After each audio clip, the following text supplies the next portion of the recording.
Muy bien, ya llegamos a la mitad de la presentación de este curso de 7 pasos para elaborar proyectos de investigación en salud. Eh, a partir de acá ya vamos a ver las cosas de una forma más aplicativa. Vamos a abordar temas de bioestadística, pero solo una partecita porque en realidad es muy amplio. Muy bien, paso 4, hipótesis y variables. Formulación de hipótesis. Lo que tenemos que comprender es que la pertenencia de tener o no hipótesis tiene que ver con el objetivo. Si el objetivo que plantea es la demostración de una causa-efecto, tiene que tener hipótesis. Pero si el objetivo plantea la exploración o la descripción de un fenómeno, generalmente no requiere hipótesis, pero sí es necesario que justifiques por qué no.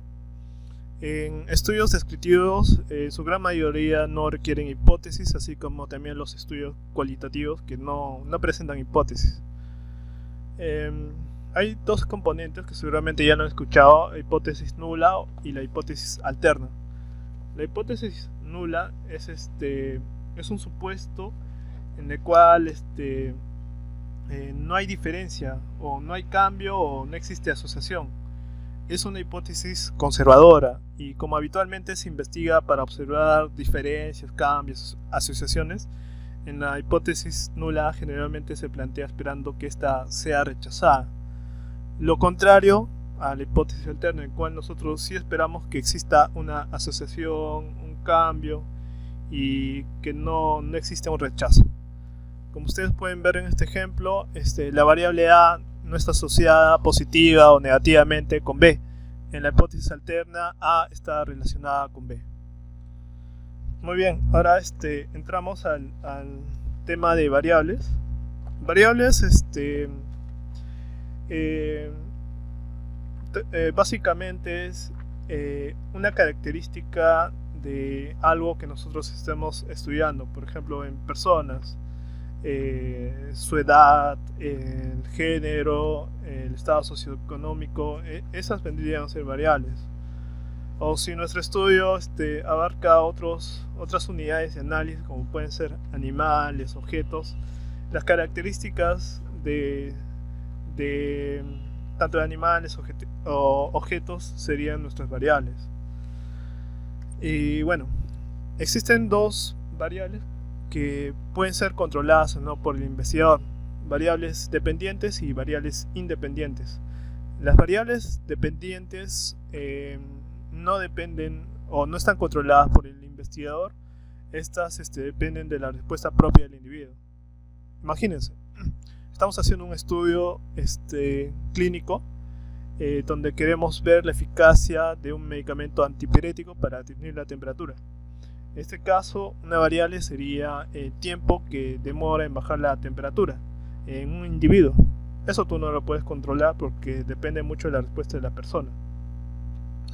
Lo contrario con la variable independiente, en el cual tú en este estudio, digamos, puedes controlar las dosis del medicamento, que pueden ser dosis pequeñas o dosis muy grandes. Perdón. Las variables, hay de dos tipos: cualitativas y cuantitativas. Las cuantitativas son aquellas que se expresan numéricamente, y estas pueden ser continuas o discretas. Un ejemplo de continua puede ser el peso, la talla, en el cual estas se miden en decimales. En discreta no. Por ejemplo, el número de hijos, que generalmente la respuesta sería 1 o 2. En la vida va a haber 3,5 o 4 cuartos de hijo, ¿no? En variables cualitativas o categóricas, estas se expresan cualitativamente. Por ejemplo, el género, el estado nutricional, el diagnóstico médico. Y este tipo de variables, cada una, cuantitativa y cualitativa, tienen una escala de medición. En cualitativas existe la nominal y la ordinal. La nominal son aquellas que digamos, no hay un orden, una jerarquía entre las categorías. Por ejemplo, el género, existe varón y mujer. El uno o lo otro no se va a superponer. Otro tipo de variable nominal, el estado civil, el grupo sanguíneo, la presencia o ausencia de una enfermedad. En cuanto a la escala ordinal, en este tipo de medición sí existe jerarquía. Por ejemplo, en clase social, cefalea, si esto puede ser leve, moderada o grave, o escalas médicas, ¿no? Como Apgar, o escalas para medir el dolor, etc. Bien, en variables cuantitativas hay dos tipos de escalas: escala de intervalo y escala de razón. Escala de intervalo, ejemplos: temperatura, en la cual esta se puede medir con centígrados o Fahrenheit. El 0 viene a ser relativo, porque puede existir temperatura 0.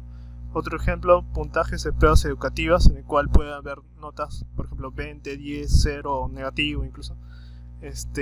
Variables, escala de razón. En este caso el 0 es absoluto. Como ejemplo: peso, talla, frecuencia cardíaca, presión arterial, plomo en la sangre, edad, etc. Bueno, y acá tenemos los estadísticos de cada una de las escalas de medida. Por ejemplo, en nominal se utilizan frecuencias, modas. En escala de medida ordinal, medianas, percentiles. En escala de medida de intervalo, media aritmética. En desviación típica, correlaciones. En escala de razón, media geométrica y coeficiente de variación. Bueno, en el protocolo tenemos nosotros que realizar la operacionalización de nuestras variables. Y este es un ejemplo de tabla que ustedes lo pueden tomar para que diseñen sus tablas. Y tienen que tener los componentes que ustedes pueden ver. En el lado derecho, la variable, el nombre de la variable, y al lado izquierdo la definición conceptual de esta variable. Continúan con el tipo de naturaleza de la variable, que puede ser cualitativa o cuantitativa. Luego siguen con el tipo de relación. Como ya les había explicado, hay variables dependientes e independientes.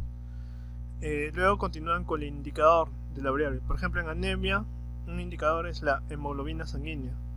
En depresión, un test de depresión. Luego continúan con la escala de medición, que ya se los había mencionado, que puede ser ordinal, de razón o nominal. Y tienen que establecer categorías dependiendo de la escala de medición. Por ejemplo, en anemia tiene una escala ordinal, en la cual existe leve, moderada, severa. Y a cada categoría ustedes luego le tienen que asignar valores. Por ejemplo, una hemoglobina leve va de 9 a 11, una hemoglobina moderada va de 7 a 8.9, una hemoglobina severa tiene un valor menor a 7. Y lo que sigue sería el medio de verificación. En este caso, el estudio tiene como medio de verificación para la variable anemia, historias clínicas. Y de esta manera ustedes tendrían que realizar de cada una de sus variables, ¿no?